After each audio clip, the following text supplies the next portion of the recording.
गुरुदेव शनि महाराज को नमन। दोस्तों, बहुत गहरी बात करते हैं। 10 महाविद्याओं के बारे में बात करने से लोग कतराते हैं। लोगों से मतलब है जो तुम्हारे यहाँ पर बड़े बड़े ये साधु सन्यासी और अपने आप को गुरु बताते हैं, ये सब कतराते हैं। ये कह देते हैं कि सिद्धियां अच्छी नहीं होती। सिद्धियों के बगैर द्वार ही नहीं खुलते। 10 द्वार जो हमारे शरीर के अंदर हैं, वो बगैर सिद्धियों के नहीं खुलते। अब इनको ना आम आदमी की भाषा में बात करते हैं इन 10 द्वारों की और 10 महाविद्याओं की और 10 गिनतियों की। गिनतियां 1 2 3 4 5 6 7 8 9 और 0, ये 10 हैं। ये 10 ही द्वार हैं हमारे शरीर में। आप अपने शरीर में जब रहते हैं वहीं पर आ जाते हैं। एक जिसे आत्मा तत्व कहते हैं, वो शून्य से परे निवास करता है, यानी शून्य में निवास करता है। जो हम भाषा बोलते हैं उसमें और आत्मा में दोनों का एक ही नाम है, करण। करण को जब कारण शक्ति आकार दे देती है तो वो शून्य से बाहर आ जाता है, एक बन जाता है। यानी हमारी इंटेंशन करण कारण शक्ति प्राप्त करके काली की शक्ति, शून्य की शक्ति प्राप्त करके शून्य से बाहर आ जाती है और एक बन जाती है। जब वो बाहर आता है तो वो कारण एक के साथ में आके, यानी भगवती तारा, जिसे सीता भी कहते हैं, शरीर प्रदान कर देती है, विचार बन जाता है। दूसरी संख्या जिसे राधा भी कहते हैं, उसे धारण कर लेती है और धारण करके पंच महाभूतों में परिवर्तित कर देती है। अब विचार गति में होने की तेज में खड़ा होता है, जिसे 3 संख्या, जिसे हम भुवनेश्वरी भी कहते हैं, उसको गति प्रदान करती है, जीवात्मा बना देती है। वही भुवनों की जननी है। अब विचार जीव आत्मा में बदल चुका होता है, जिसे भैरवी शरीर दे देती है, साकार रूप दे देती है। चौथी संख्या 4 नंबर, शरीर को, जीवात्मा को शरीर दे देती है।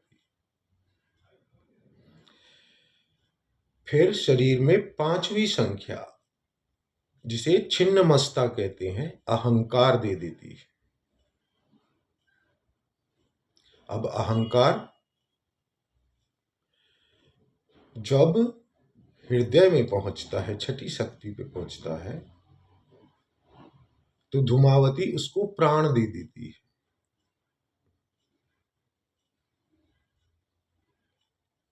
जब प्राण नाभि में पहुंचता है तो बगलामुखी उसे जिह्वा के, इस ब्रह्मांड के सभी रसों का आनंद दे देती है, वाक सिद्धि दे देती है। जब प्राण यानी जिह्वा से आनंद प्राप्त किया हुआ शरीर मातंगी 8वीं संख्या पे पहुंचता है, 7वीं बगला है, 8वीं मातंगी, तो मातंगी उसे भविष्य के लिए उस जैसा ही उसका अंश पैदा करके उसके परिवार में संतान पैदा कर देती है। और 9वीं शक्ति कमलवासिनी, यहां तक कि करण के कारण बनने, विचार बनने, अहंकार बनने, धड़कन बनने, अग्नि बनने के सफर में और उसकी संतानों तक के जो भी रिकॉर्ड है, जो भी ज्ञान है, उसको कमलवासिनी संग्रहित कर लेती है, अपने अंदर समा लेती। यही 10 महाविद्याएं हैं, यही 10 गिनतियां हैं। ब्रह्मांड को जानना है तो इनको समझना पड़ता है। आपका जो शरीर है उसको ये 10 शक्तियां इंटरसेक्ट करती है आपके अलग अलग हिस्सों पे, जहां ये ऊर्जा के केंद्र बन जाते हैं, शक्ति पुंज बन जाते हैं, और इन्हीं को आप चक्र बोलते हो।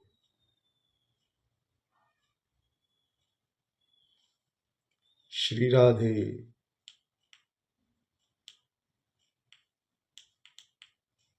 दोस्तों, कारण शक्ति जिस करण को कारण बनाकर शून्य से बाहर लेकर आती है, तारा शक्ति यानी सीता शक्ति उसी को, कारण को आशा में बदल देती है। और आशा में बदलने के बाद जब वो अपने पूर्ण रूप में यानी पंच महाभूतों में परिवर्तित होता है, तो श्री राधे उन्हें धारण कर लेती है, यानी विचार बना देती है। उसी विचार को भुवनेश्वरी जीवात्मा बना देती है। उसी जीवात्मा को भैरवी शरीर धारण करा देती है। यहाँ पर एक बात ध्यान देने की है कि हर एक विचार को भैरवी शरीर धारण नहीं कराती। वही विचार शरीर धारण करता है जिसे हृदय में निवास कर रही भवानी आकर्षित करती है, धारण करती है। हृदय में निवास कर रही भवानी के आकर्षण में, भंवर में आने के बाद विचार निकल नहीं पाता और गति को प्राप्त करता है, क्रिया शक्ति को प्राप्त करता है नाभि में पहुंचकर। नाभि में निवास कर रही शक्ति, क्रिया शक्ति, इस विचार को पूर्ण करके, जो इसका उद्देश्य था, उस क्रिया में गति देके उसको पूर्ण करके स्वाधिष्ठान चक्र की मातंगी के पास भेज देती है, भविष्य में उसके अंश को पैदा करने के लिए, ताकि सृष्टि चलती रहे। और इसी गति को जब कमलवासिनी मूल में रिकॉर्ड कर लेती है तो ये आपके डीएनए में पहुंच जाता है। यानी नाभि में निवास कर रही क्रिया शक्ति, अग्नि शक्ति, यानी अग्नि ही उस विचार को गति देती है और वो पूर्ण होता है।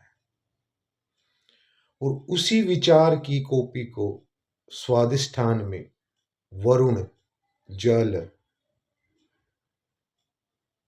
कॉपी बनाकर एक उस जैसा जीव और पैदा करता है, एक या अनेक उस जैसे जीव और पैदा कर देता है। ये मातंगी स्वादिष्ठान का तेज है। यहाँ पर एक बात और ध्यान देने की है कि हम सब विचार ही हैं जो शरीर प्राप्त करके घूम रहे हैं।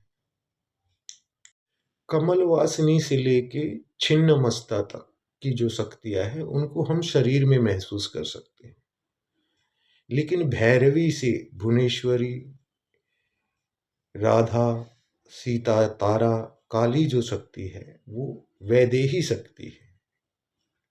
काली तो वैदेही भी नहीं, शून्य में निवास कर रही शक्ति है। तो इनको समझने के लिए गुरु कृपा की बहुत जरूरत होती है। छिन्नमस्ता तक भी गुरु की जरूरत होती है, लेकिन छिन्नमस्ता से परे वैदेही गुरु की जरूरत होती है। छिन्नमस्ता जो कंठ में निवास करती है, यहां तक शरीर में रहने वाले गुरु आपकी सहायता कर सकते हैं। छिन्नमस्ता से ऊपर कपाल में ब्रह्मज्ञानी गुरु ही दिशा दिखा सकता है। और कपाल से ऊपर यानी भैरवी से ऊपर एक वैदेही यानी किसी ऋषि जैसी आत्मा की जरूरत पड़ती है। अब ऋषि जैसे गुरु कहाँ से लाओगे? निराश होने की जरूरत नहीं है। आपके शरीर में ही प्राण जिसे आप बोलते हो वो हनुमान का रूप है, यानी हनुमान इन सब शक्तियों को और ग्रंथियों को और द्वारों को भेदने की क्षमता रखता है। इसीलिए हनुमान सर्वत्र विजयी है। बजरंग बली को पूजा कर। बजरंग बली क्या करेंगे? श्री राम के द्वारे ले जाकर खड़ा कर देंगे और श्री राम की कृपा से ये 10 महाविद्याएं मिल जाती हैं। कोई ना कोई रावण आ ही जाता है समझाने के लिए। श्री राम का इतना तेज होता है। जय श्री राम। कारण शक्ति, विचार शक्ति, भूत शक्ति और जीवात्मा शक्ति, इनको समझना शरीर से बाहर की वैदेही शक्ति की आवश्यकता पड़ती है। थोड़ा मुश्किल होता है। भैरवी यानी देह में निवास कर रही शक्तियों को समझाने वाले गुरु फिर भी मिल जाते हैं, लेकिन अगर वैदेहिक शक्तियों को समझाने वाले, अब कारण शक्ति यहां पर काली है, विचार शक्ति सीता है जिसे आप तारा भी बोलते हो, भूत शक्ति राधा है और जीवात्मा शक्ति भुवनेश्वरी है। तो इनको समझाने वाला अगर कोई आत्मा मिल जाती है तो आपके कहते हैं सैकड़ों जन्मों के पुण्य एक साथ हरित हो जाते हैं, फलित हो जाते हैं। क्यों पागल हैं इन गिनतियों के पीछे, इन महाविद्याओं के पीछे साधु संत सिद्ध लोग? वो इसलिए कि शून्य से लेके 9 तक की गिनतियों का, यानी महाशक्तियों का, महाविद्याओं का या महायोगिनियों का जब साक्षात्कार हो जाता है, अनुग्रह प्राप्त हो जाता है, अनुकंपा प्राप्त हो जाती है, तो आप इस ब्रह्मांड के किसी भी जीव, किसी भी कण, किसी भी ग्रह, यहां तक कि भगवानों तक को समझ सकते हो, जान सकते हो। एक तरह से अपने आत्मा से लेके शरीर तक की यात्रा को पूरी तरह समझ सकते हो। भैरवी जो शरीर में रह रही शक्ति, जो शरीर को प्रदान करती है, वो शक्ति भी कम नहीं है, उसका ज्ञान देने वाला भी इतना आसान नहीं है। भैरवी वो शक्ति है जो भूत, भविष्य और वर्तमान तीनों की शक्ति है, जो तीनों लीनियर इक्वेशन में जो समय को आप महसूस करते हो उससे हटकर उसका जो पूर्ण रूप है, महाकाल रूप है, यानी इसके तीनों भूत, भविष्य और वर्तमान का जो जो शरीर है, पूर्ण शरीर है, जो उसका एहसास करा दे, वो गुरु तत्व, वो भैरवी। अब भैरवी ये त्रिकाल अग्नि को महसूस कराने वाले गुरु की आवश्यकता होती।